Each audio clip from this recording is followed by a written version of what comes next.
All right, thank you, Bobby. It is the final day of Florida's legislative session. Well, sort of. Put aside the usual pomp and circumstance, lawmakers are getting ready for overtime. 10 Tampa Bay political reporter Aaron Parseghian joins us right now with what's happening now.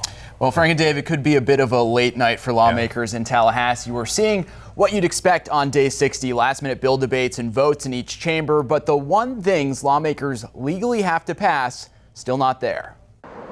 While it is day 60 for state lawmakers in Tallahassee, this may not turn out to technically be the last day of session. With last-minute votes being cast, an admission there's more work to be done. I know that many of you are anxious for news. House and Senate leaders still far apart on a budget, the state spending plan for next fiscal year, and the only thing they must get done. Listen, we have one constitutional duty. It's not to file 3,000 bills and pass 250 and high five each other for bills on policy. The divide lies in how to give tax breaks, with House Speaker Daniel Perez advocating to slash state sales tax and Senate leaders wanting a more targeted approach. It is just extremely frustrating, but it's part of what I signed up when I was a crazy person and ran for office. It's expected lawmakers will be called back to the Capitol in the coming weeks to reach a resolve ahead of a June 30 deadline. My hope is that in the intervening time between now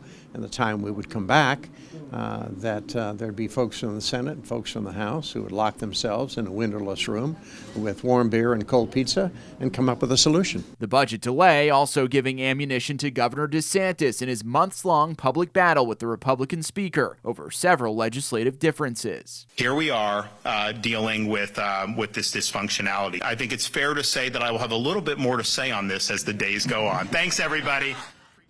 And the governor has to sign off on an approved budget by June 30th to avoid a government shutdown. In studio, Aaron Parseghian, 10 Tampa Bay.